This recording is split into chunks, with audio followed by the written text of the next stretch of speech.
sjáum að þá eru Káringarnir mætti líka. Þetta er staðan á Seljaskóla akkurat núna. Húsið er að fyllast og það er ennþá 50 mínútur tæmar í leik. Leikurinn byrjar inn, Duðstöðsson byrjar. Ég kom með tvo gallara Káringa, Bókó og hvað heitir þú? Júli.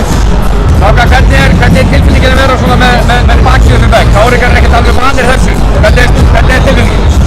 Hún er furðulega skrítin, en jújú, við höfum engar ágjör. Bókó, hvernig er þín tilfinning? Ég er sama höndara, ég vona bara að bæði. Það er bara fleiri menn í dag. Ég meina, húsið mun væntanlega fyllast, en eins og ég segi, ég man ekki eftir að Káringar hafi verið í þessari stöðu áður. Hvernig munu þessi reynsluboltar höndla þetta? Það er mjög erfitt að segja. Við þekkjum ekki þessum stöðu, þannig að við erum vanir að vera búinir aðeins bara í þetta leyti, þannig að þetta verður Jón Arnar stígur upp og Emil Barri að það get ekki bara og verður maður leiksins. Hvað með Pavel? Vitið þið hvernig staðan er á Pavel? Er Pavel með það? Við vitum eiginlega bara ekki neitt sko. En ég meina að við erum með þannig hópa, það kemur bara maður í mann stað. Hverjar verða lokatölur? Þetta er þannig að þetta verður þessi sísleik hérna heima.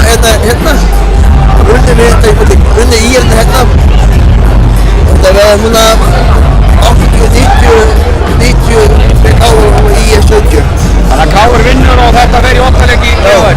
Þetta er næst. Já, ég vil segja það. Ef Káur vinnur þá vinnum við þetta stórt. En ég meina, ég getur átekið það. Þeir eru með hörku niður og rosa flottir. Mikið flottir. Takk fyrir þetta. Við ætlum að endurtaka þetta sem 2010. Ekki spurning. Takk fyrir.